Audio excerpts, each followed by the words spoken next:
Bryce, look, it says the pact with the devil, witchcraft under scrutiny. According to the mythology that grew around witchcraft and medieval witches, whether female or male, rejected Christian faith. I'm not going to Bryce, Bryce, you're chanting. You're chanting.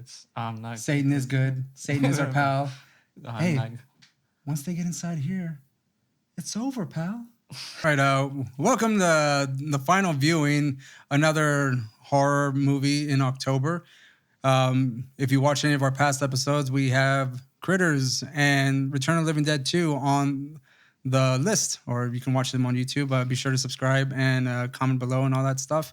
Today we have Bryce, and today we're going to be talking about one of our favorite movies ever in the world. Oh, yes. The Burbs. Hell yeah. 1989. Starring Tom Hanks. Bruce Dern. I always forget his name. Carrie Fisher, Princess Leia. Corey Feldman. The main guy. Yeah. Bryce, when was the first time you saw this movie, man?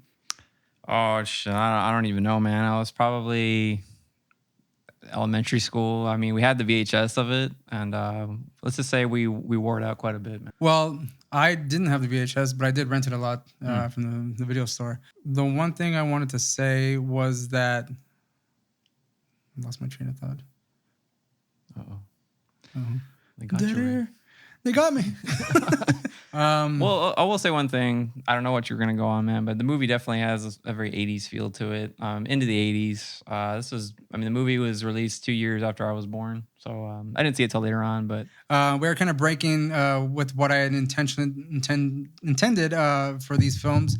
We had a kid kind of being the hero in a lot of these movies. We had Critters where like the main kid kind of like... Oh, is that what was going on for the month of October? Well, technically, but... Hey, in a lot of ways, man, you know, Corey Feldman, Tom Hanks' son, you know, Art, they're all like kids at heart, you know? That's like, right. Where the kids are kind of like the heroes in a way. We also have Return of the Living Dead where like the kid like knows more than the adults and seems to have a bit more braver stance amongst the monsters or the zombies. In this movie, we have kind of the kid, which is Ray Peterson's son, kind of spying on their neighbors, the Klopeks. Yep. But not necessarily initiating anything and not really playing a huge role. No. But you're getting the everyday guy in the cul-de-sac. Yep.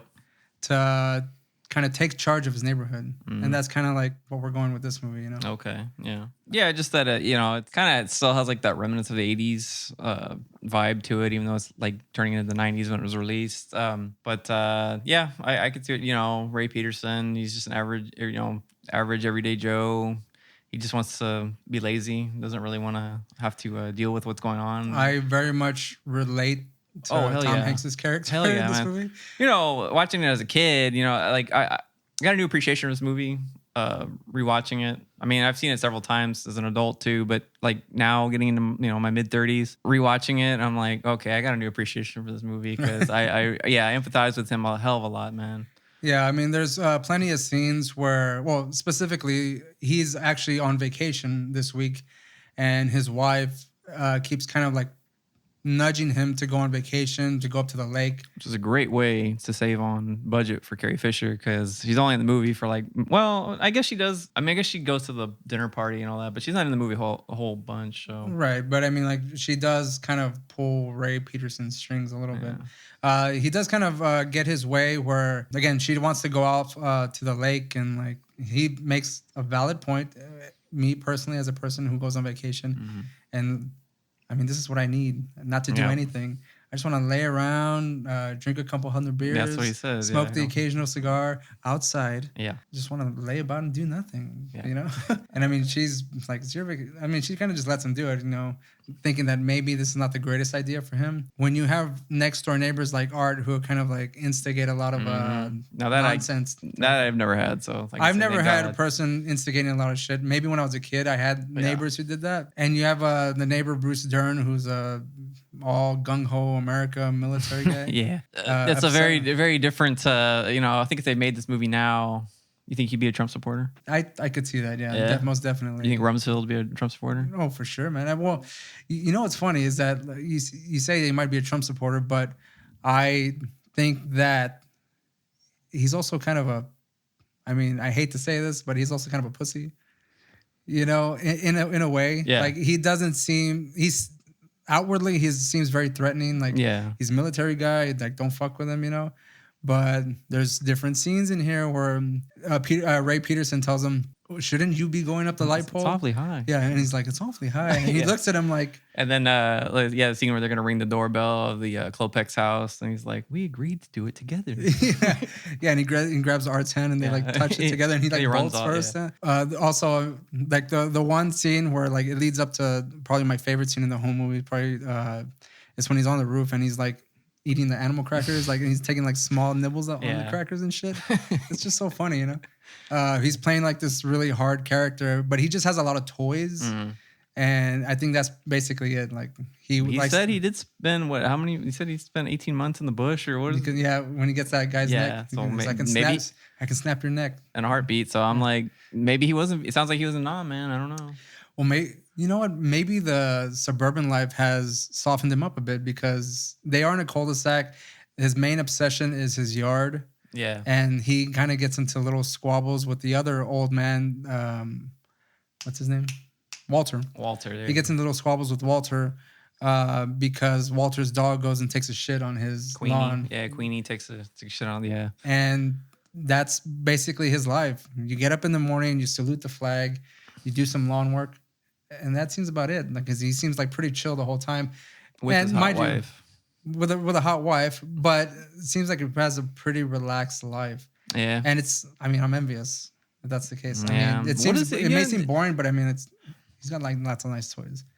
It'd be nice to know, like, what do they all do for a living? It never seems like they're at work. Like, I think Bruce Dern, he probably got that GI Bill thing going on, man, and he's making money off that. Because I know some people who get that when they have the GI Bill, they do pretty okay for themselves. Maybe that's what he's got going on. I don't know, but it is kind of curious as to like what they actually do. I mean, he obviously seems like he's retired. He's never. I think Art is he. Because is he like some kind of utility lineman guy? No, I don't think so, man. But he has the shirt that said Art on it when he went up to the top. You know, so...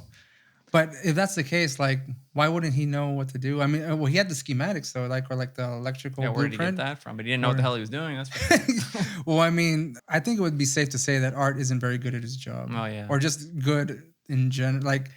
just good at like scheming and planning and stuff. I mean, anytime they tried to do something, he'd always like fuck it up in some way. Even like just crossing the fence was like a difficult task for him. I mean, he did cut the right wire. You know what? I didn't even think about that, man. Like, I didn't even think that Art could be like an electrician kind of guy. He had the hard hat. He had the tools.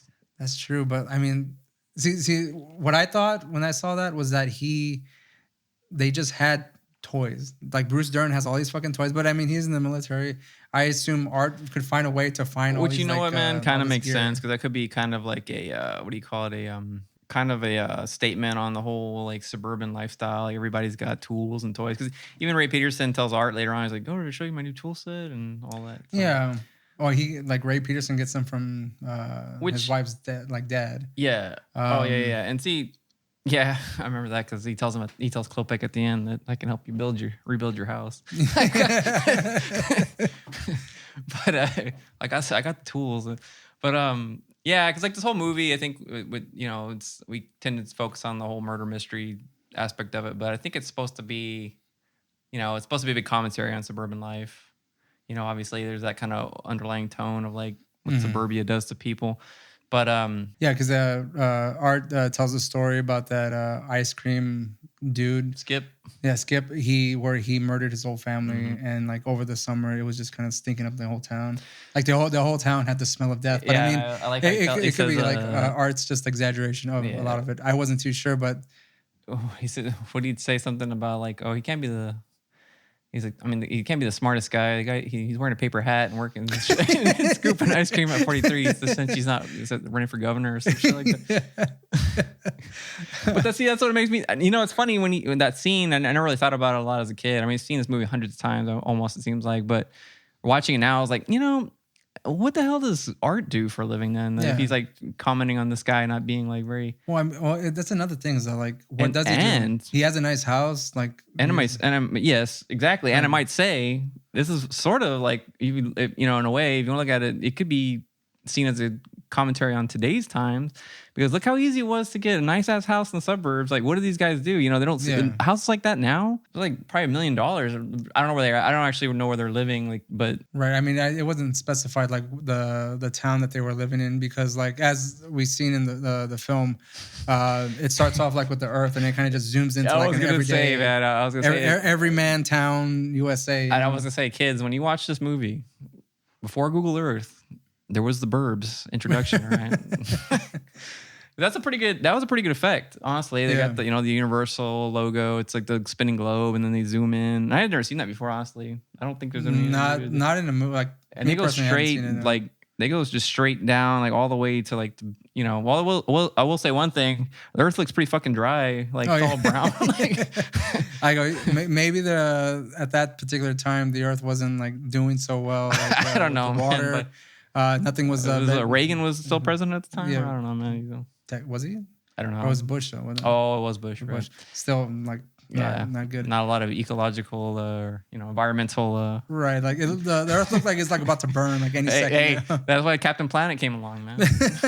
No, but yeah, and they zoom in, and I guess I never also thought about it too, but the effect is really good. I guess it's a model, little city or suburb that they're using. This models, so. Right? When they zoom in, they all look like models, but it's fucking good. Like I don't know. Just a quick. Trivia about this movie. I mean, this movie was directed by Joe Dante. He did Gremlins. Yes, he did Gremlins. Yeah. I don't know too much about like the soundtrack necessarily, but like it feels like he may have. Did he get like the same person? Because I mean, like the Gremlins one's pretty memorable, and like this one's also kind of the same way. Every scene, just listen to the soundtrack on its own, it seems to fit, because I don't know how they did it, but. As they're clipping to like changing every scene or every shot, it kind of fits that character. Mm-hmm. There's definitely like a motif with the characters. There's that the one that's kind of like the main motif of the movie, the dun dun dun dun dun. Yeah. Dun, dun. But yeah, there's even the scene where they're going up to ring the doorbell or go say hi to the Klopex or whatever, try to introduce themselves to Klopex, and they get like that Western style song, and like it zooms in on all the faces. But which is great, because like that one close up of the dog too, like that just adds like there's the comedy element right there. Mind you, like everyone's kind of looking with caution, but then you get the dog kind of with the close. It's like that old like Western standoff where it like zooms in on the face, right, on the eyes, and they do it with the little poodle. But which actually brings me to another point. The first movie soundtrack I've ever known that samples a dog bark. Yeah. There's a scene where Walter lets the dog go, and it's running over to go take a dump on Rumsfeld, Bruce Dern's lawn. And as it's running, we hear the little sample of a dog on the soundtrack, and it's just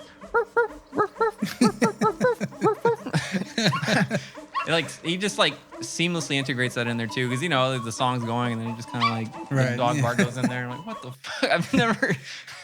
It's just damn adorable, man. I don't know. Yeah, it really is. Yeah. I guess as far as like how this would be considered a horror movie, we have The Neighbors. Called that they haven't like the majority of the neighbors say that they have not met these the Klopex. At this point in the movie, when it opens up, it's still a mystery as to how many people live there and stuff like that. But we find out from Ray's kid that there are 3 of them, because he saw them in the backyard like digging. And at this particular scene, when he's giving out this information, he's just talking to Art, because Art mentions that like he has these like crazy neighbors and stuff like that. But again, no one's said hi to them. No one's like talked to them at all. Art is very intrigued, because he's kind of nosy, and he wants to like know everything about what's going on. Mm-hmm. And mind you, while he's eating all of Ray's fucking food. Yeah, man. He's got a pretty quick spread. Like, mind you, that it wasn't his. Yeah. It's a funny scene. It's like we're first introduced to Art. He's coming into the backyard of Ray Peterson to shoot a couple of crows with a BB gun, and of course he misses. And he's Is it a BB gun? I thought it was an actual like 22 or something. Nah, it's a I don't know. That's what he says. It seems to fire like a real gun though. Like. Yeah, yes, exactly. It sounds like a real gun, but you look at it. It even has like the pump on the bottom and all that shit. It's I used to have one of those old, like, I don't know what, Daisy air rifles or whatever. And but he says it's a gun because you don't see him pumping it, he's shooting it, and it sounds like it's like going off. But looking at it, I was like, that's a BB gun, but I guess it's like, I feel like whoever, like when they made the movie, the prop guy was like, well, I don't know much about guns. I'll just give him a fucking BB gun. Right. But anyway, so he's there and he's trying to kill these crows because his wife wanting him to shoot. Oh, because she says, oh, the crows are too big for the bird feeder, she says. And so he's back there and he's popping it off, and Ray Peters, because they're looking out the window and it's like, Art's got a gun, and he runs out and he shoots and he almost hits Ray Peterson and knocks his like porch light off. And it's got one of my favorite lines in there and shit. And he's like, hey, Ray, what are you guys eating in there? Yeah, and cut to him just like on his second plate of food, like French toast, sausage. Which Carrie Fisher is making like in abundance. And then he ends up like reaching, she's feeding the dog too. He ends up reaching in and getting like some kibbles. And he's like, what the fuck is that? And then he goes into the fridge, starts pulling out ribs and a pineapple and shit. Yeah. One thing too, watching it as a kid, you never noticed it, but he takes the empty syrup bottle and puts it back in the fridge. The empty bottle, and he takes another fucking syrup bottle out, which, how much fucking syrup do the Petersons have, man? I don't usually have two at a time like that, but it's just funny. He just like puts the empty bottle in, takes the fucking full one out. Well, like, when Carrie Fisher's making she's like making like this huge fucking spread of breakfast. And then he eats. And Ray's just like, she's like, are you going to eat any of this? He's like, no. And he like just abandons all the food, Like he didn't even eat when Art's eating. Art is literally eating all the food and like loving every second of it too. But that one part where you said like he grabs the kibble, like I literally did not notice that at all. I just thought he grabbed something that she made and it didn't taste good. Yeah. But just watching it recently, trying to pay a little bit more attention to like the details. She puts the you see her in the background, and she puts that same bowl on the floor for the dog, and I was like, that's what it was. Yeah. That makes sense now. Yeah. But it's also funny that he just like doesn't even think, he's just grabbing out of people's plates. Food, yeah. In fact, when Ray leaves the table, he like asks like, "Hey, you done with these eggs?" Yeah. And then he like gives like a weird smile to Carrie Fisher. Yeah. Like it's an awkward. Yeah, you can tell they don't like each other or whatever. But, and then they go out later and it's like fucking they're out in front of the garage, and then at that point he says, "What do you want to do today? You want to go to the after eating all his food?" He's like, "I'm gonna go to a deli, get one of those big sandwiches." Man. And the guy, and Art doesn't seem like a terribly big guy, but I mean apparently he can put all that stuff away, like so.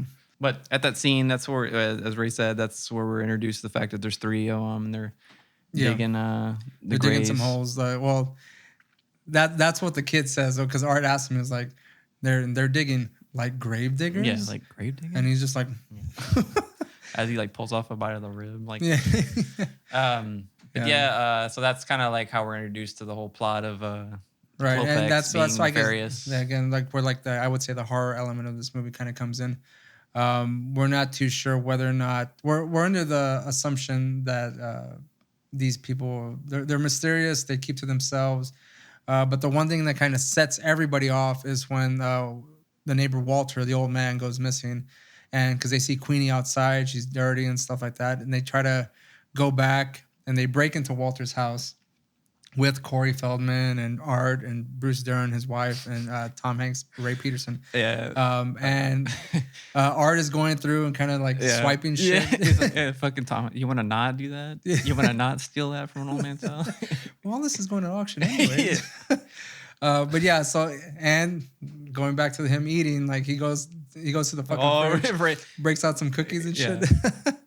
And Corey Feldman opens the door and like pretty much shatters the plate and like, that's great. Yeah, that's great. That's great. I think we've broken enough laws for one day. And then fucking Art's like, it's not against a lot of break cookies or like drop cookies or spill cookies. But they're searching around the apartment. Oh, I love the fucking Bruce Dern when they go in there and he's like, chairs, table, TV's on, chairs turned over. It's a sign of a struggle here. And then he's like, I wouldn't call it a struggle. Right. I don't know, man. That's what I love about this movie.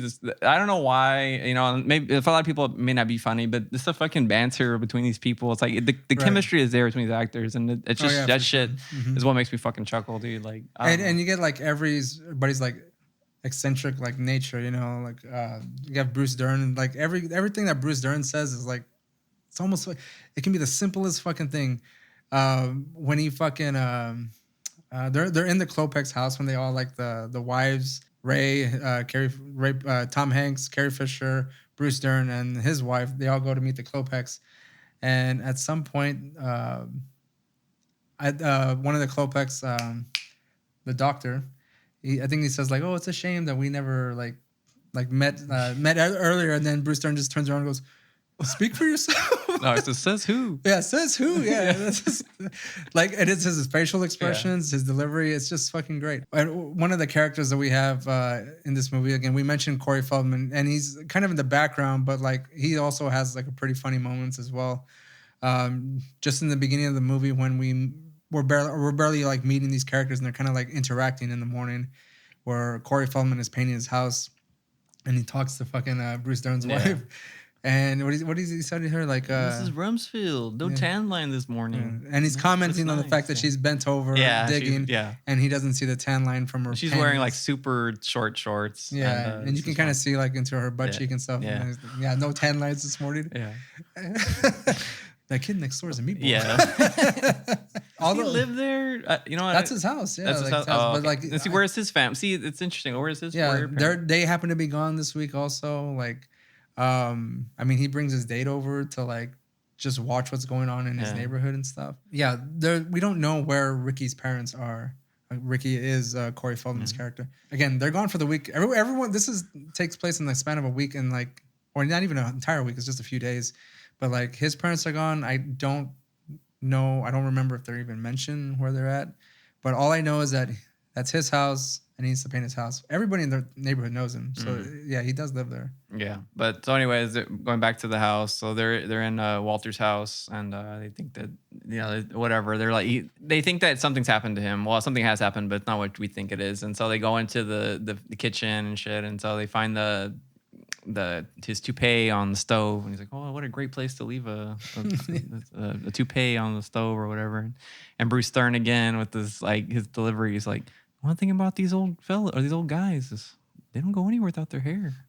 It's like wherever Walter went, he left in a big hurry. Yeah, I don't know. Just the delivery, very dramatic camera angle. Of him like walking like and just looking like like in like a very worried state, like off camera and stuff, like looking to wherever the fuck it is, but holding the fucking toupee. It's all like just in the way they deliver everything is just so funny. That's what I was gonna mention this a little later, but yeah, that's one thing about this movie. I mean, I never studied film. I don't know anything about a lot of this, but I will say one thing. I noticed in the cinematography, there's a lot of close-ups. They do a lot of zoom-ins. They do a lot of angles that's like from the back of people. Like, I don't know if you'd call it a tracking shot or whatever, but it's like there's a lot of like whenever someone's going somewhere, it's like kind of following behind.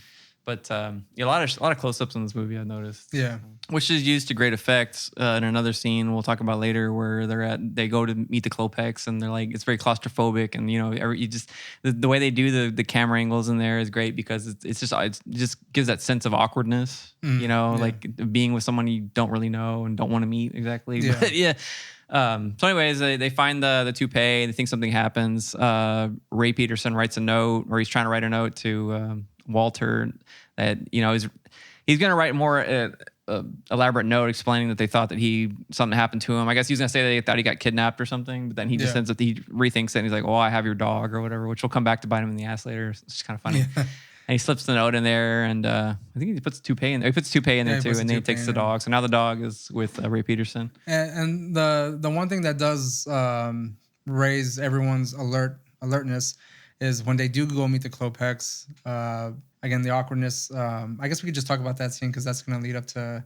Well, I guess maybe we should. I think one scene before we get to that is probably when they see the first evidence of foul play, or not really foul play, or the suspected foul play. So after all that shit, they're finding the hair and all that. Ray, Art, and Rumsfeld. What is Rumsfeld's first name? I don't know. It's just they call him Rumsfeld, right? They all go out and they're all gonna do some snooping on the Klopeks, and it's funny because Ricky's there. He's like Ricky, right? Ricky. He's gonna go and his girlfriend wants to go see a movie. He's like, no, this is my neighborhood. This is real. And they're gonna watch like the three of them go and spy on the Klopex. And so Bruce Dern with his toys, all his military surplus stuff. He brings out a infrared scope. You tend to forget, like you had mentioned the shots. Like you tend to forget, like they're like pretty much in close proximity to each other. Yeah, like they're not far off. They're like literally a house down. The three of them behind. Yeah, watching all this shit. Yeah. Yeah, and so he busts out the infrared scope, and of course Ray Peterson being the kind of like recalcitrant character, like, oh, he's like, night vision scopes, I don't think we're taking this a little too far. And he's like, no, what are we gonna do next? Tap the phone lines? And Bruce Dern's like, that can be arranged. But yeah, so they're spying on them, and this. Oh, by the way, like there's noises and lights coming out all the time. Yeah, and they always reference the fact that it smells like a burnt cat. Yeah, or like they're burning some shit. Bruce Stern's, well, it smells like they're cooking a goddamn cat over there. Yeah. And loud noises, like it sounds like a generator's just like overpowering, and it seems to be affecting the whole town. Yeah. Too. Oh yeah. Because like you like gonna get a shot, like a sky view of the whole shot, and like you see like the lights kind of like dim a bit. Yeah, and then there's like lightning hitting the rod there, the lightning rod at the house, which is weird. It's like, I don't know if they're Frankenstein. I was like, are they trying to do like a little like supernatural element there or something? I don't know. I just thought that was crazy. I guess it's supposedly drawing that much electricity or that much power, and yeah, it does affect the whole town. I think they have a brownout or something when they do that. But at that point, they get the big lights from the basement. The lights go out. Then the garage door opens, and we see one of them come out. And you know what? Yeah, they slowly drive. Drive up, yeah. And then he, which I was gonna. It was funny, man. He's taking he's got like maybe a 10-yard walk to take the trash out. He just drives it down. Well, I guess if it's a body, it could be heavy. But see, that's the thing. We don't know if it was a body or not. Because I mean, it's a pretty stuffed trash bag, and like he takes it out. It looks fucking heavy. Yeah. And then that's when he puts it in the trash can and just fucking like beats the hell out of it with a. He's beating it with a hoe, but it's like and then he puts the lid on. Then he drives. Then he reverses back in there. Yeah. It's funny. There's a green light in the garage too, and that green light is still there, like in the morning, like in the next scene, like in the later scene when they're going to the university. But anyways, it's funny is like that he has to drive down the end of the street, and like or the end of his driveway. And of course, Ray Peterson has a great line there too. He's like, "I've never seen that. I've never seen somebody drive their trash to the end of the street and bang the hell out of a stick. I've never seen that." And you would think instead of them going to check on it right then and there, they wait till the morning. Which is funny, yeah, because it starts raining on them too. Yeah. And again, Ray Peterson, he's like, "Oh, don't you think it's gonna be a little?" He's like, "Call me overly cautious, but doesn't it seem a little suspicious? 3 guys going through a neighbor's trash in the middle of the rain or whatever." And, so then they're like, affirmative, that trash is going nowhere, which I guess they, it's kind of funny that, I was like oblivious. They don't even know they're on like trash pickup schedule and shit, but. But I think they knew they were out there too. Oh, yeah? Yeah, I think there was like they're kind of like looking to the window. Okay. But of course we find out in the morning whenever they're, it's Bruce Dern's character and Art are going to the trash. There's nothing there. Surprise. Yeah, and they have the interaction with the trash men and stuff like that, which is also great. And one of the trash men is he has like certain political views. Yeah. That's another that guy, the tall one. He looks familiar. I think he's a comedian or something. They both come out in Gremlins. Yeah, the shorter guy is, but the taller guy, he looks like a comedian or something. Like I've seen him. Yeah, he's come out in like a lot of movies too. Like, and he's like he wants them to go to some seminar about laying on crystals and all that. He's like laying on a hands, and the guy's like, "You want to try laying on some hands?" He's not helping him. But Art runs out, and he's like going to the trash, and he jumps into the back of he jumps the trash first, and then he jumps to the back of the dump truck, and he's like pulling shit out. He's like, not a finger, not a nose, nothing. And then Bruce Dern, Rumsfeld comes out. He's like, I love the question he asks. I mean, by the way, he's like got half shaving cream on. He's like, have you guys seen a garbage bag? It's a little hefty and probably moist or something like that. It's like all trash is like that. You know what I mean? It's just fucking hilarious. I don't know, man.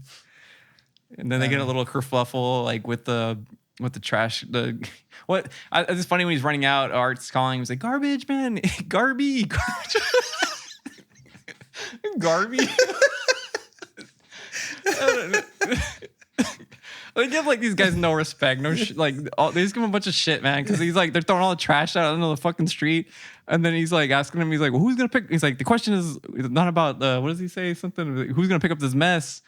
And he's like, the question's about garbage. Who's gonna pick up this mess? And then Bruce Stern's like, well, you're gonna pick up this mess because you're a garbage man. It's like I pick up trash in cans, not on the street. Yeah. That's a great. Or like when he asked him like he's asking him all those questions, Bruce Stern, and he's like the shorter guy is like all like kind of confused. He's like, he has a right to know, Vic. Yeah.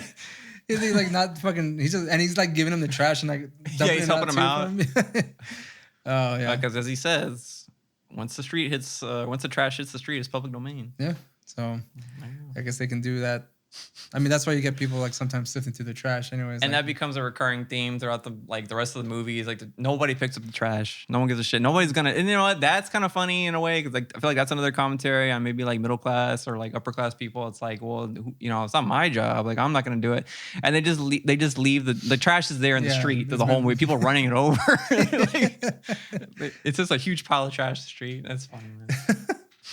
The thing is like this movie has so many like funny ass scenes. Like you want to just talk about all of them, you know? I know. Which is the one thing that sets Ray off where like he kind of like has to take he's taken aback. And Carrie Fisher like almost demands that he like not go out or he's not allowed to go out and play with Art and Rumsfeld. Honestly, I can't remember what happens, but I know it's like when they're up there and like kind of like kids because it's like, well, I'm sorry, he can't come out and play. And and he kicks his foot like a kid. I don't know. At some point in the movie, Ray is kind of like he's kind of out of it, you know, and he's kind of just trying to enjoy what's left of his vacation. Enjoy what's left of his vacation, and of course, Art and Rumsfeld, being it seems that this is all they have, like they just won't let it go. Yeah. The one scene I do want to talk about, of course, is the Femur Scene, right? Yeah, of course. We have Art coming to Ray's backyard, and whenever Art... The acting is what... you got to watch a movie, because, it's just... I'm telling you, like, the acting in this movie, to me, is very top-notch. Like, there's a lot of chemistry between, the actors and the way they play off each other. To me, like, works. And it's, you know, it's something, like, profoundly, like, funny, but it's just the way they... To me, what makes me laugh at all times is just that way they... Like, the way he deliver their lines. And but what were you going to say? Well, no, it's just talking about that whenever Art goes up to him and fucking Tom Hanks is just asleep and he's like, we did it, like we flushed him out. And he's like, I'm only trying to take a nap. I'm only here, laying here with my eyes closed, trying to get some goddamn sleep. But I think what's so funny is like we've all been there, kind of, right? Like being woken up and shit. Like, yeah. But again, it's just the delivery, the way they like. It literally makes me laugh every single time. Yeah, it was like Tom Hanks, like, really, and Tom Hanks is like top notch on this movie.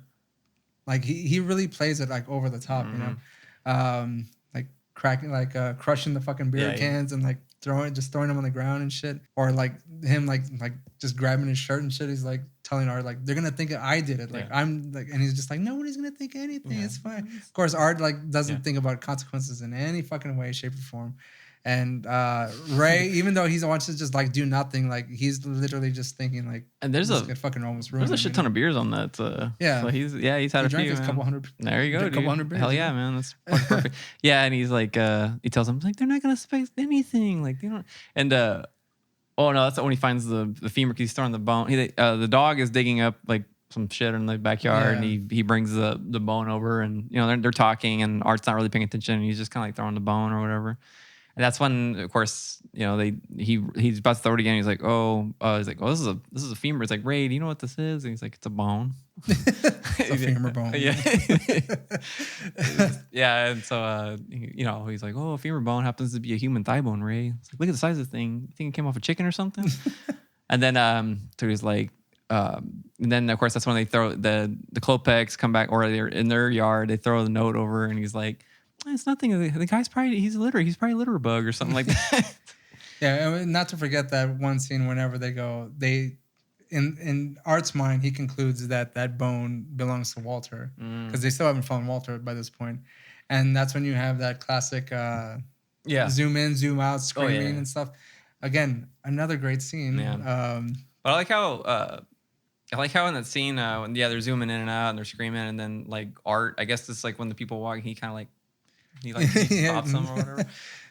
He starts smiling, and then that's when the Klopek was behind the and they throw the note over. They throw the note over. It's probably just like a bundle of receipt or something. It's like, no, it's my note. Again, we at this point we still don't have any hard evidence that the Klopeks have done anything. Yep. Whenever they go over whenever Rumsfeld, his wife, and Ray and his wife go over to meet the Klopeks, Art isn't invited, but he decides to like go and spy, and he's just like rummaging through shit in the backyard, not really doing anything. I think the most he finds is that comb, and he puts it in his pocket. Yeah. It's all fucking dirty and stuff. But even like whenever the dog gets let out, and of course he like goes after Art, and he fucks up their alarm system and stuff. Things change.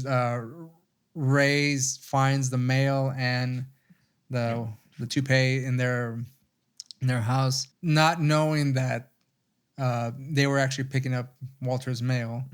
Of course, this triggers them all, and they're gonna fucking go and break into the Klopeks' house to find Walter, and like be damned if anyone kills or knocks off an old man in that neighborhood and gets away with it. Yeah. So this is what changes Ray to be on the side of Rumsfeld and Art. To really, he was always kind of suspicious of it, but this is where he finally decides that he believes that that's what's going on. But I think we skipped over a few scenes though with the famous scene where he has the dream and this. And Art's talking to him. They're reading like a book about a cult, like cults and stuff like that. And they're going through they're just like going through page by page reading. Art apparently knows a lot about what's going on, and you can tell him like, oh, this is like all the devil shit. And like here we have a page packed with the devil, this is pretty much as close to a book as they're reading themselves. Yeah. But again, the Satan is good. Satan is our pal. Unconscious chanting. You're chanting. I want to kill everyone. Satan is good. Satan is our pal. Classic line. That leads into the dream where Ray sees the big chainsaw come to he fell asleep watching Chainsaw Massacre 2 and Exorcist, and I don't know what the other one was. It was like an old 70s. It was Race with the Devil. Oh, is that what it was? Yeah, that's what it was. Another movie I'd seen like when I was a kid too. We'll have to check it out because I never got to see it, and I always wondered because it looked interesting. I have it on DVD. Oh, really? Yeah, I do. Yeah. Nice. I'm sure. I bet it's streaming somewhere too. I gotta look. But you would check, but like that's a typical movie where some outsiders come into a small town. They witness from afar a human sacrifice, and then they're trying to get out, and it turns out that the whole town's fucking in on it. Yeah, but I mean that's nothing new. You should watch Rosemary's Baby. That's kind of the same thing. The whole apartment complex is fucking Satan worshippers and shit. He gets tied to the barbecue. Oh, that's what it was. I think he's not sleeping. Yeah. That's what triggered that him like kind of like staying away from them because he's not sleeping. He looks pretty much dead when he wakes up and stuff. And he's just trying to relax. But like he gets tied to a huge barbecue pit where he sees like the Klopeks are gonna like just like kill him for a human sacrifice. And Art is dressed like Skip, the fucking ice cream guy. Yeah. And he in his dream, he's just doing it to like play with the crowd. Like he's not really like, hey, he's just like, hey, it's just me. Like, hey, it's me. It's Art. I'm just pretending to be Skip. Yeah. You haven't seen an ice pick around here, have you? Like we said, Ray and Art are the ones going over to break into the Klopeks' house while Rumsfeld's doing surveillance up on his fucking roof. Yeah, I like how he tells. So Carrie Fisher's gonna go finally to the lake. With the son, she's gonna go. Yeah, and he's telling him. They're gonna go golf. Yeah, playing golf, and then Art comes out with like a whole I don't know why I thought that was funny. He comes out the whole stupid fucking like golf outfit. He's like, hey, what's her name? The I can't remember his wife's name, but he's like, do you see my golf? You see my new golf club or golf glove? Like, I got it so I don't get blisters from playing that much golf. This is real suspicious. Just really trying to sell it and she couldn't give a shit. Man. She was kind of like driving away. But yeah, so like we did talk about earlier where Art's going up the electrical pole and he's gonna like cut their alarm. Rumsfeld's obviously gonna do surveillance and he refuses to go up there. But it's funny because he gets on his roof. Yeah, but that's another thing I was gonna ask is like, it's like again, like we talked about, he has all these toys and it feels like this is the whole excuse for him to do that. Yeah, because he's like, I can get the all the police channels and the power company channels on this baby. But it's like, because like, why does he really need to be up on the roof and doing all that? And why does he have a gun? Why does he have a gun? Frankly, well, he has like the scope and everything. He can see from afar or whatever. Yeah, he's not doing anything like that. You know? But why does he got to be up on the roof to see the I mean, you can see the Klopex. I don't know. It's funny. It's set up to set up communications. It's just kind of funny, man. I don't know. He could have been he could have been out of his damn window doing that.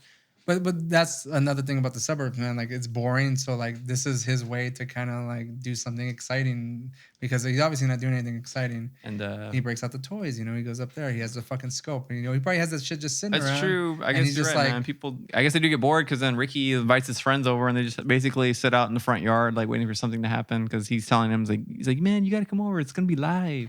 Yeah. And it's funny because I'm kind of curious, because I know they're not telling Ricky anything. It's probably the kid telling Ricky what they're planning on doing, because he overhears their plans and shit. Yeah. So Ricky's just like calling up his friends, breaking out the pizza dude, you know, like the whole fucking thing. As far as the ending is concerned in this movie, again, Art's not really doing anything. He gets tired. He kind of wants to give up.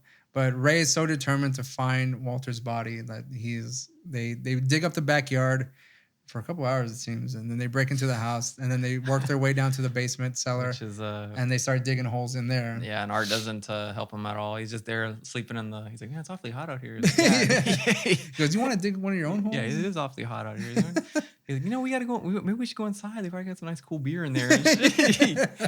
But yeah, like to Art, it just seems like a good time. He's really invested in doing it. He doesn't want to do any of the work. Yeah, and like I said, it's just but I was gonna say, with the whole Rumsfeld thing, it's funny how like he's supposed to be surveillance, but yet the Klopex come and he doesn't warn anybody. Well, yeah, because like, what is he doing up there? He's eating fucking animal crackers. But maybe this is after he fell. Was he still up there after he fell down? Did he get back up there? Yeah, I think he did. There, but he was up there, and when he saw the Klopex, I mean, I don't know. I guess he didn't see him, but the Klopex, they even ran over the garbage and shit. Yeah, they came. They stopped. They turned the lights off, and then they drove back. Yeah. And enough to bring the cops until when he does actually see him. And this is when we also see Walter comes back. Yeah, he had like a stroke or something, and his parents, or his not his parents, but his kids took him to the hospital. Yeah, and they bring him back. Rumsfeld is basically like tries to give him the news, but again they're in the cellar, so like the dirt buries the walkie-talkie, so he doesn't hear any of that shit. Then we find out the Klopex return with coppers. Right. Yeah. Again, another Bruce Dern line delivery. He's like, the Klopex with coppers. Yeah. But he's trying to tell Ray that Walter's back, and of course he doesn't hear him. And then at some point, Art comes out and he fucking sees him. And they also do find out. Well, you know. So I feel like the movie is trying to like sway you sometimes in ways that you're thinking like, oh, maybe they are just being paranoid. But then at the same time, you're down in the basement and they have like a huge furnace. It's like it's obviously like a blast furnace, like it's an incinerator. And I don't know. It's like, yeah, he's like, they get the whole. It's like, we got power here. We got the whole thing wired up and with batteries. And I don't know. It's just Art's kind of funny too. It's suspicious, you know. But like at this point, they still have no real hard evidence that they've done anything wrong. They're digging in their backyard. And then they come back in, they start digging in the basement, and Hart's like, no, he's like, you know what, Ray, he's like no one would dig this deep into the sludge or whatever, except for us maybe. But he still doesn't want to do any of the work. Yeah. He's pretty much just sitting back letting Ray. And Tom Hanks has got like a fucking like more than, I would say, like close to 6 feet at this point. I mean, he's down there like, I don't know, man. Which I should have taken. I mean, shit. How long were the Klopex out, man? Because this is like. Well, it seems like a couple hours because they were more than a couple hours. All those holes he dug in the back. Well, I mean, they must have left early in the morning. So they didn't come back until the evening, and I'm not exactly sure the exact time because you really don't know like what time. You're just like going by light, day and night. You know. They leave what seems to be in the morning. They come back in the evening. But like even like the guys that are at Ricky's party, they're like, I gotta go to work in a couple hours. Yeah. But like no one ever goes to fucking work. They're just still there. No. So basically the ending of this movie, Ray hits a gas line. Yeah. Basically the house blows up with Ray still in it. And Ray miraculously survives. Everyone's pretty sad because they think Ray's dead. Yeah. But he comes out and I mean, his eyes are all fucked up. They got like makeup on him, like they kind of like shaved the side of the head, like and he like has his hand in his pocket, like he's just walking down, and he sees everybody, and then that one scene where he like goes down the stairs, he's like he slides down, classic. Classic. No, it's great, man. But again, the cops are there. The ambulance is there. At this point, they start interrogating Ray, and then one of the basically detectives, they're gonna take him to jail. Yeah, one of the detectives explains to him like what happened to Walter, and like that he was getting the mail for that the Klopeks were getting the mail for Walter.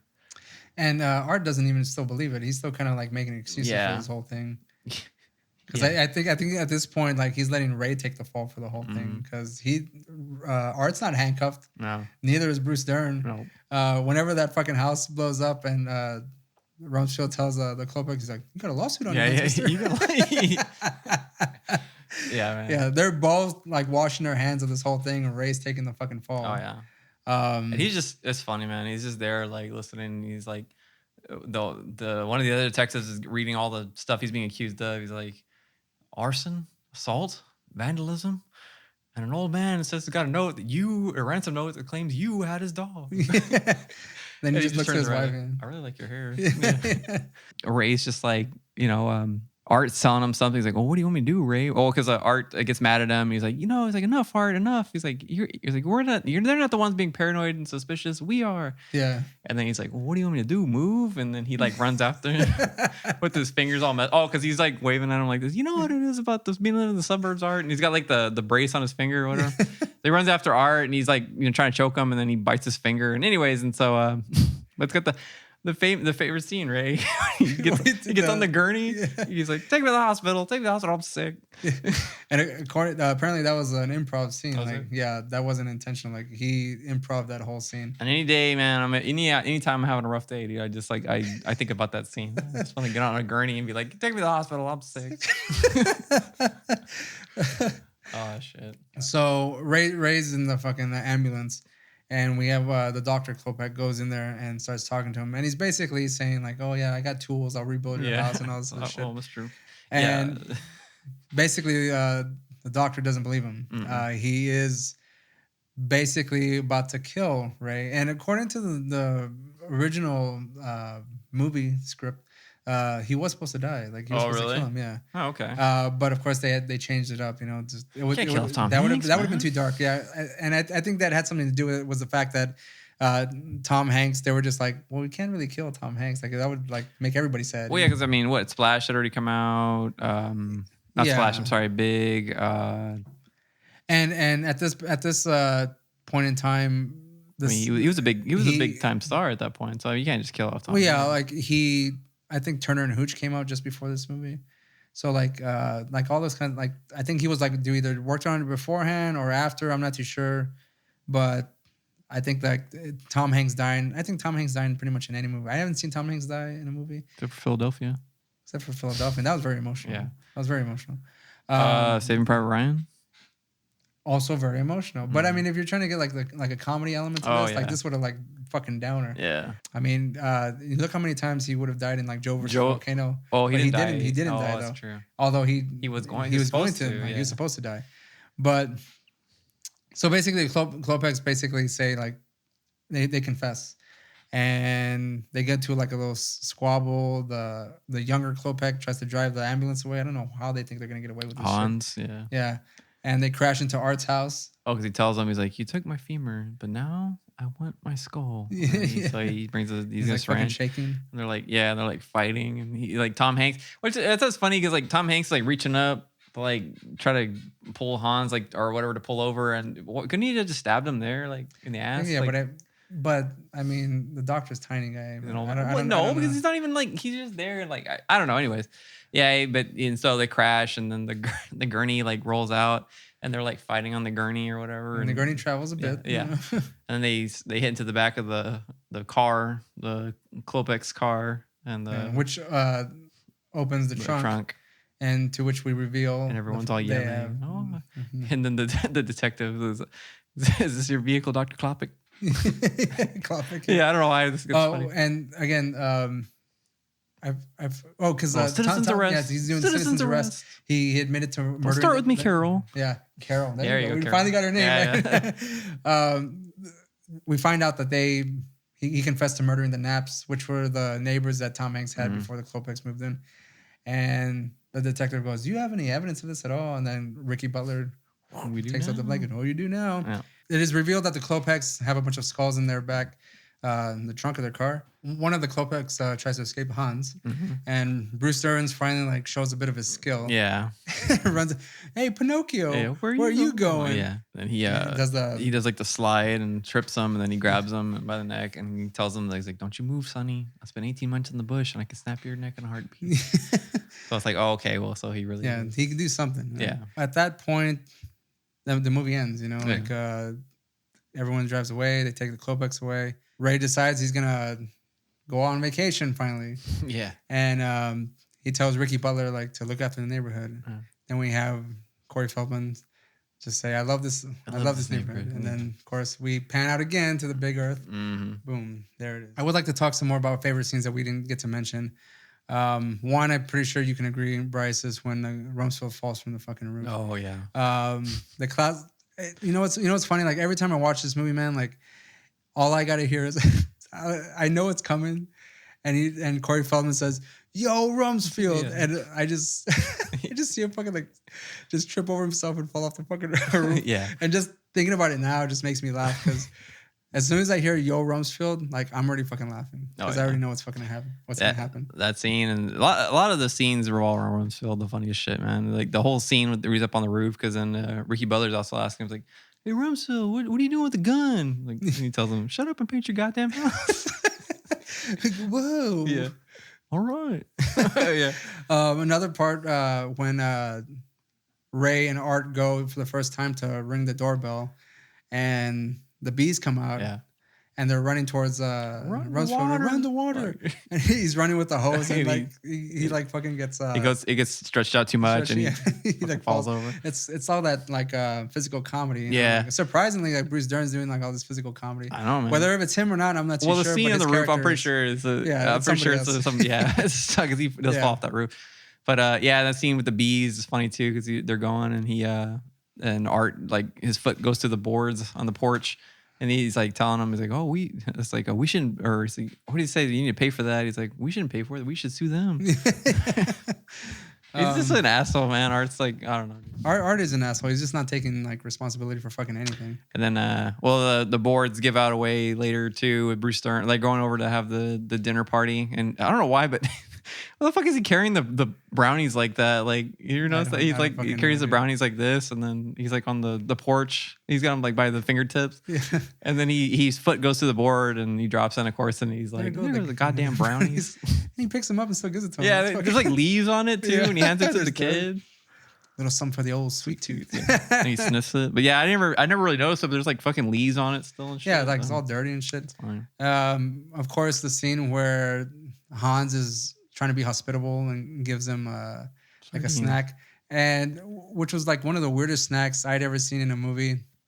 And of course, pretzels and sardines. And sardines. And I am the kind of person, maybe it's just a fat thing, I don't know, where I see some weird food combination in movies. I want to try it. Actually, it's funny you mentioned this shit because I never really had an opinion on it as a kid, like watching it, but now watching it again, I was like, fuck, I want to get some sardines, man. It's like I don't think I've ever tried sardines from a can. I'm like, that actually sounds. You really haven't never? No, I haven't. Have you?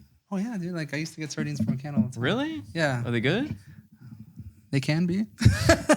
I've done the pretzels and sardines movie. You have? Because of the movie? Well, yeah, because I mean, I've never done pretzels and sardines. I've heard I know sardines can be used in recipes. I've just never had them from a can, and I was like looking at it, I was like, man, I kind of want to fucking try sardines in a can now. Well, I've seen it. I know a guy who used to eat anchovies from a tin can.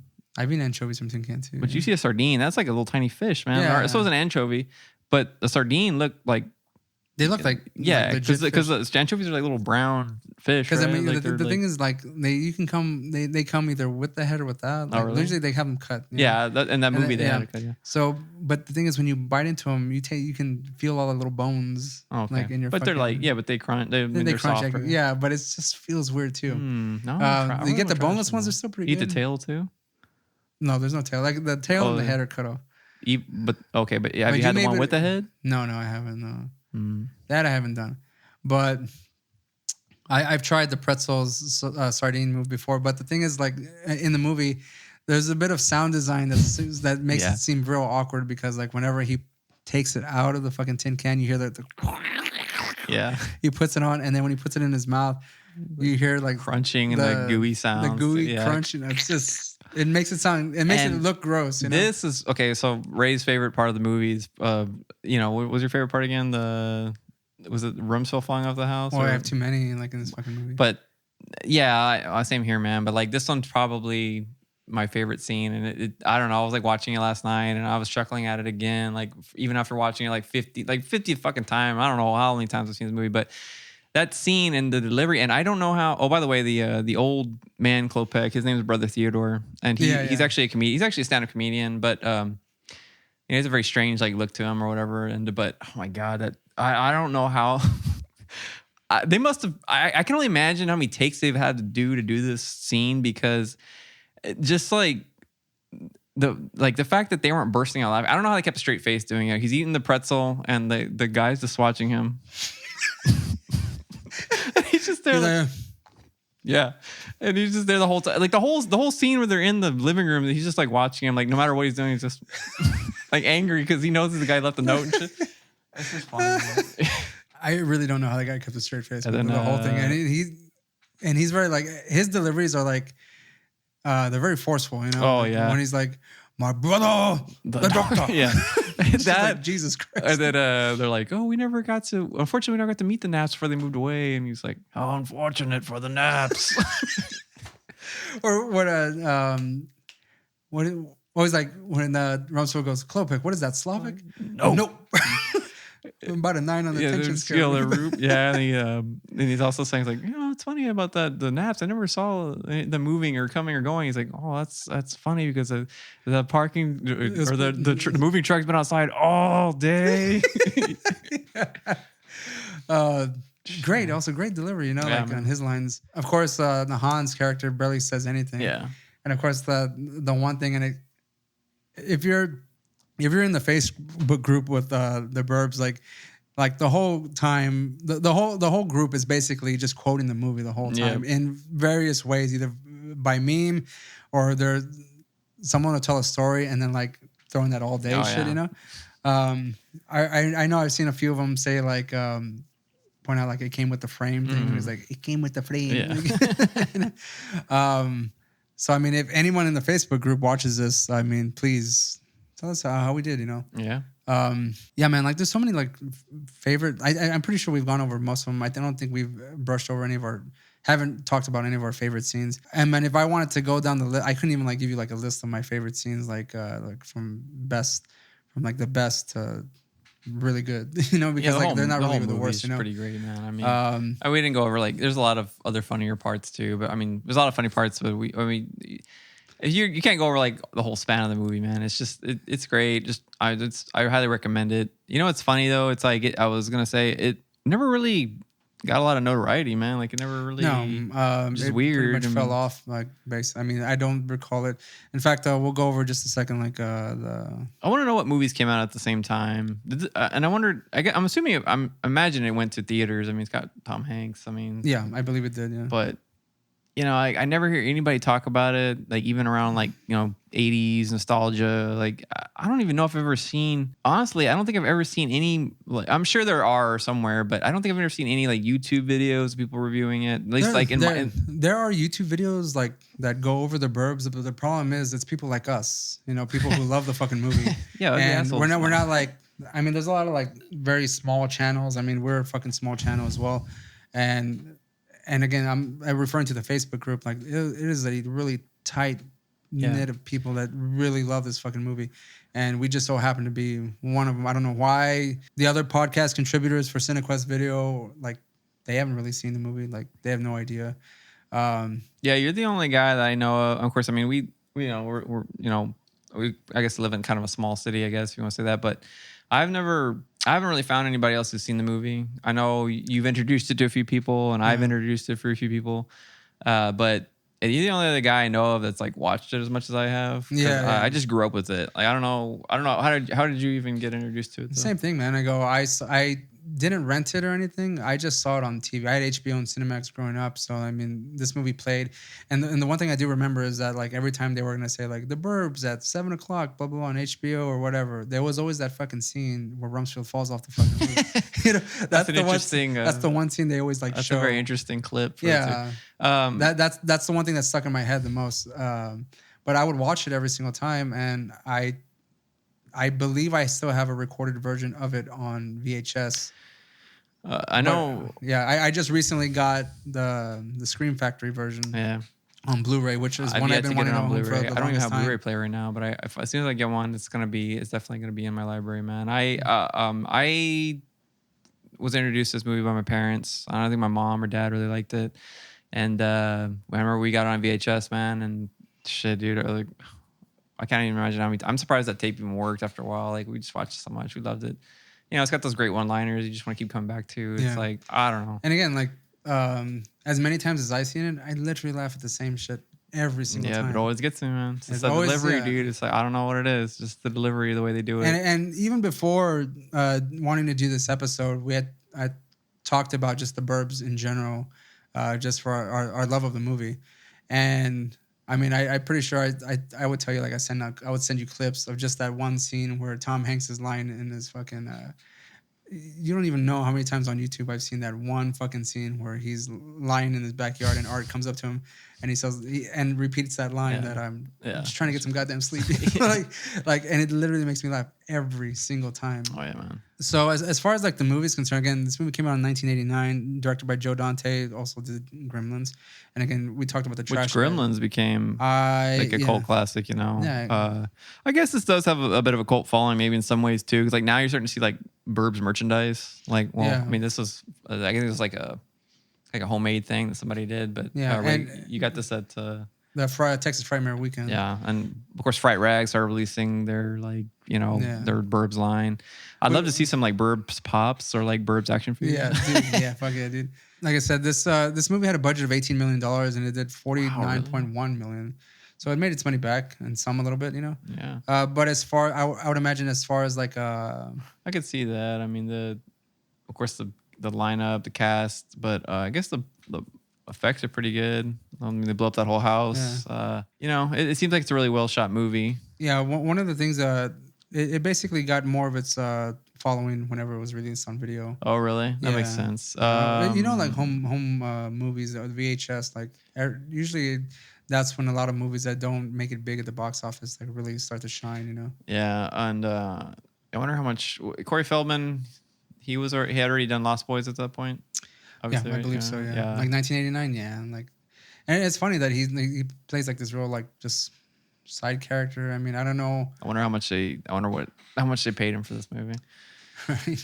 Who knows? They got Corey Haim in there too. Nah, Corey Haim shit, man. That would have been like too much already. Yeah. Actually, it says like in the U.S. the film was first given a Blu-ray release in 2016 by Universal Studios. However, this release was criticized for the poor quality, being a bare bones release.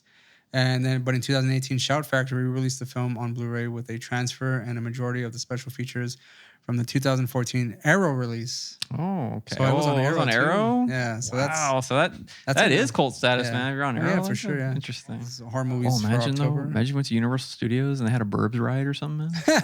What is it? Just like going to the cul-de-sac, just going around the fucking cul-de-sac, and then you get out. It could be like the track where like goes through all the different houses. You go through the cellar of the Colpex and shit.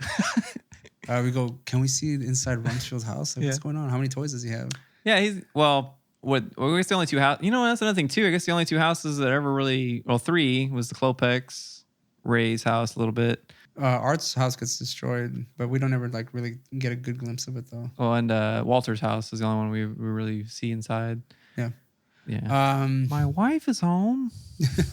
What we've been doing for the final viewing is doing a bit of a separate rating for some of these villains and stuff like that. So as far as like the threat level of the Klopex or like the kills that they have, at this point throughout the movie, we don't really see the Klopex kill anybody. No, but we find out that they have killed the Naps, which I believe was just two people. Was it just okay? But see, that's the thing. I'm not too sure how the Naps, was it a whole family? Was it like just an old couple? Because I thought they were just, they always say like the Naps just kept to themselves and stuff like that. So like I don't really know too much of anything as to how we can safely assume that the Naps were 2 people, at least. And mind you, all these people were killed before the movie even starts. Yeah. So we only find out later that they killed the Naps and they killed a whole bunch of other people because we find like their skulls and stuff. Now, did they kill them or did they steal the skulls? That's another thing. What happened with that? Like, did they really kill them? Did they dig up the bodies and like take the skulls? Were they grave robbers? Also, because they seem grave robber-esque. He's a doctor. He is a doctor, so he maybe access to cadavers and stuff like that. So maybe. Well, I was thinking more like just fresh bodies, infatuation with anatomy. Like I don't know. Yeah. Maybe he does experiments or something. But maybe they have like an Ed Gein type.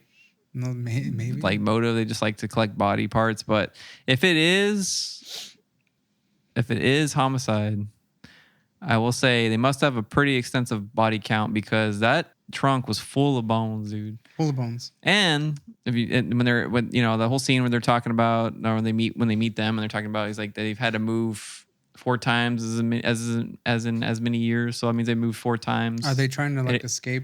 Well, they move. Yeah, so they moved 4 times in 4 years. So once a year they're moving. So I mean, like, is that every time they're moving, or does that mean they're killing somebody?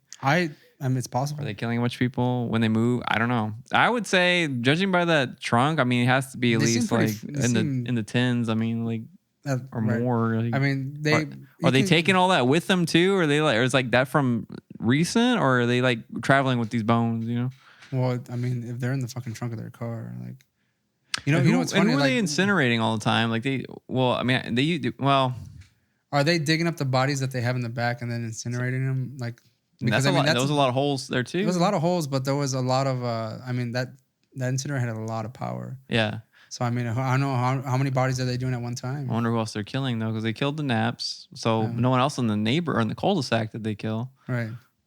So somebody else in the town or whatever. Some other person. I mean, we never find that out, So I guess with that information, what if Ricky Butler's parents got killed? At this point, he wouldn't care because he's got pizza. That's right, man. He's got pizza, got the house himself. He's gonna bring his girlfriend over. And parties all the time, man. So, what do you think? Like the threat level of the Klopeks is it I only do like a low, medium, or high. Like like in this situation, like I thought about that, man. I was thinking about these questions you gave me, and honestly, I gotta say low, man. It's pretty low. I mean.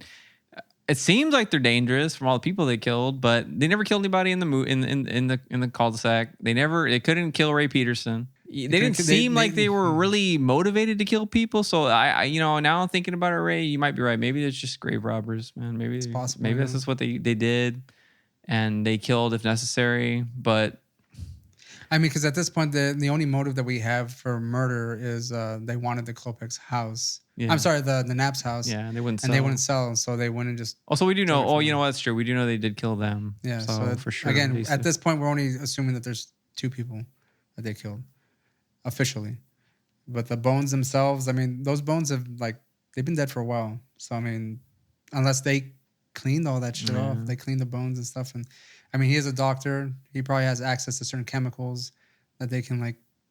I'll defer to your judgment, Ray. But there was a bit of dirt. You did work in the field for a while. So it's true. But there was dirt on those bones too. So is there a way to like incinerate a body without burning the bones to ash, or is that like no? Okay. I really don't know. I wasn't in the field long enough to like make that kind of educated guess or judgment. Okay, well. I'm gonna give them a low, man. Honestly, I mean, they seem dangerous, right? Like, obviously, by all the body counts, but they're getting older. Yeah, Hans doesn't seem like he's really all. They're very tiny dudes. Yeah, and Hans doesn't really seem like he's all there in the head. So yeah, I mean, if you had like Bruce Dern come and like just like trip you, and I mean, he doesn't like a close to 7-year-old man. Like yeah, exactly, man. And a almost dead Ray Peterson can fight off the doctor. Yeah, who has not been blown up.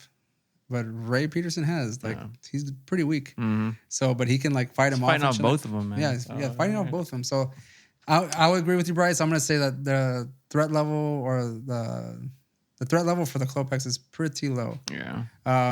As far as like the threat level, maybe Rob Zombie should get a hold of the Burbs and like remake it and make them my god, make them like the fire fan. What is it called? The the Devil's Rejects. Yeah, the House Doesn't. Whatever I don't remember the names of the family. Yeah, but do like that family, make them like that. So the gore level in this movie is pretty much non-existent. It's non-existent. Like, so, if you count bones, is like... Yeah, I won't count bones. There was no blood. Mm-hmm. It was just slapstick comedy. So I'm going to say the gore level in this movie is it's at a 0. Mm-hmm. 0. And we said like an overall villain rating. Or no, before that, like, could you survive an encounter with the Klopeks if say they're going to kill you? And I'm going to say absolutely. Yeah, you could probably fight them all off. You know, yeah, most definitely, dude. Yeah, even in like an inebriated state, you could probably fight off the Klopeks. Yeah, I'm pretty sure. In fact, you could probably like go even harder because you wouldn't feel anything.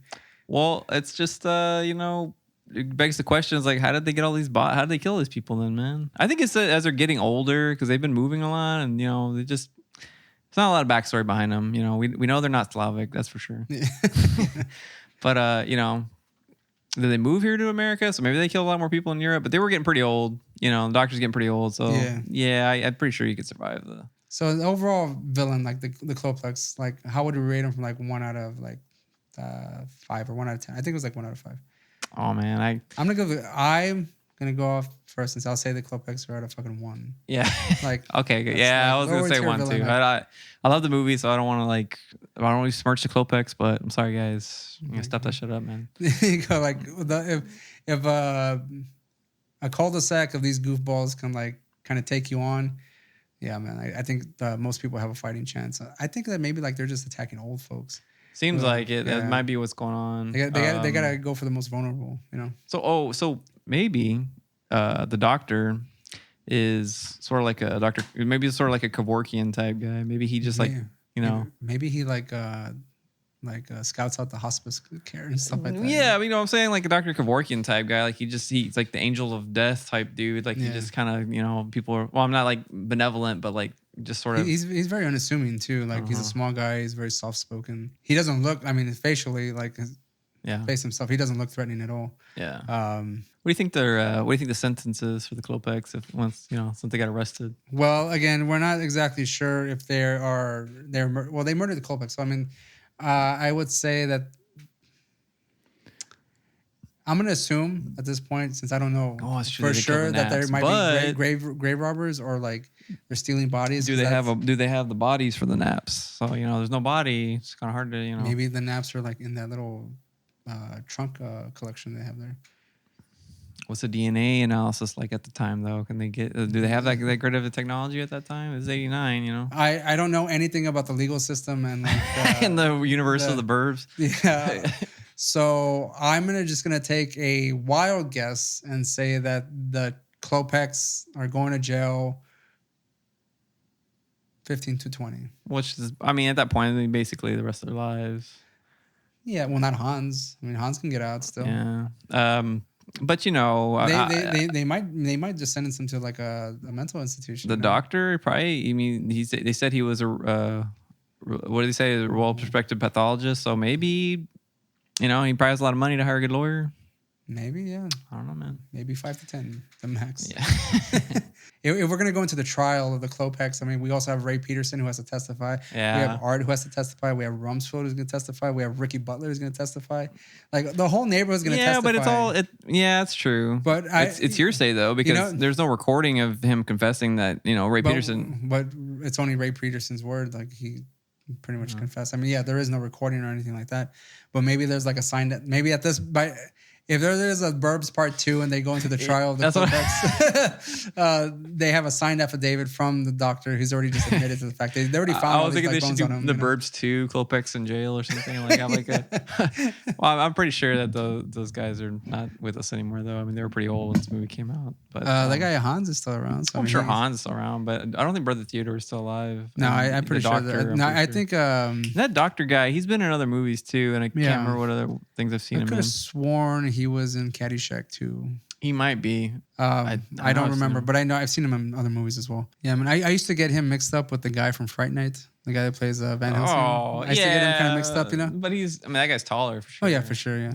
Bryce, we'll go for the moment of truth with the final viewing, the overall rating of the Burbs. Ooh. Well, I absolutely love this movie, man. You know how much I love it.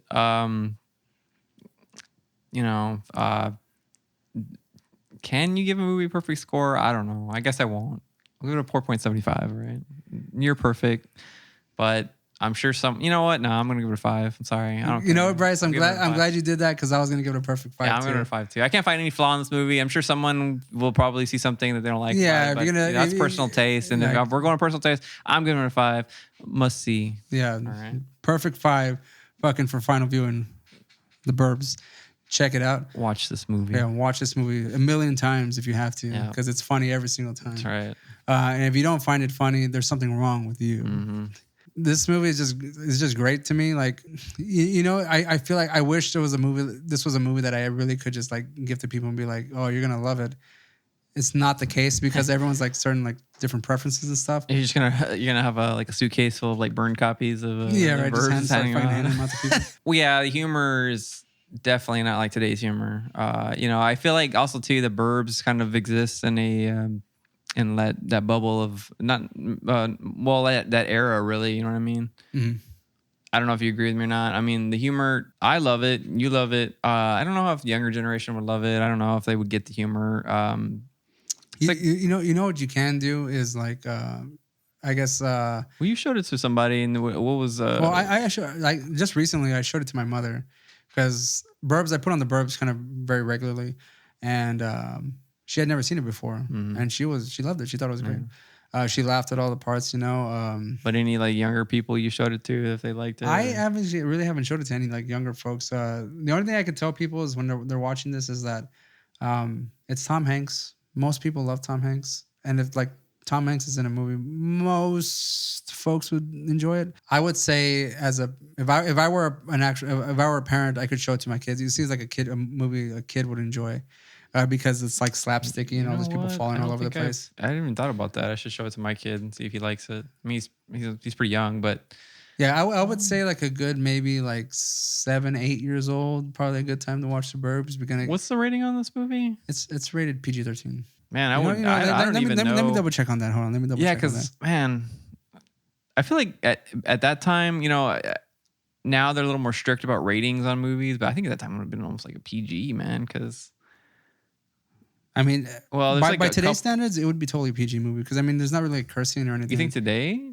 I feel like in the 80s, well, I don't know, man. Dude, like in the 80s, man, you could see like tits and they could like do a few curses. Like I think cursing and violence was a little bit more stringent on the rating. Yeah. But like you could throw in a titty in there and like it'd still be fucking PG. And like there's some PG movies, some G-rated movies I've seen that I'm like, well, this is like a G-rated movie? Dude, I don't know, like what is it like something Jack, like Billy Jack or something like that. That movie was PG, and that's like a white Native American guy who like kicks people's asses and stuff. Yeah. There were titties in that, and that was a PG movie. Oh, you seen that movie, Billy Jack? Yeah, I've seen Billy Jack. Oh, okay. Yeah, I like how that guy's supposed to be Native American. Yeah, that's what I'm saying. Like he's like a white Native American guy. It's like one of those guys that's like fucking one of those white dudes. It's like, oh, I'm 1/16 Cherokee, so I'm not, actually, The Burbs is PG.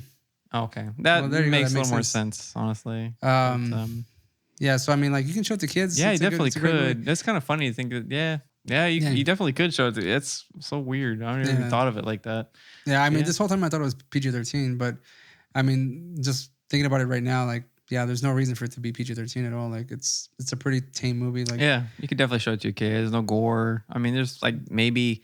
For like a really young kid, maybe there might be some like I guess scary parts, like maybe the dream sequence. But I think the dream sequence is probably the most risque part of the whole movie. Yeah, exactly. Yeah, like you have Carrie Fisher going like, yeah, and just like, it's so nice of you to invite the neighbors over for a barbecue, Ray. And he's on a big fucking kid, you know, like get the fuck out of here. But yeah, perfect 5 for this movie.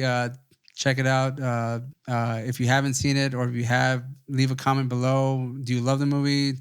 Again, if you haven't seen it, are you going to check it out? Or if you're just seeing it for the first time, give us your thoughts below. And subscribe if you would like.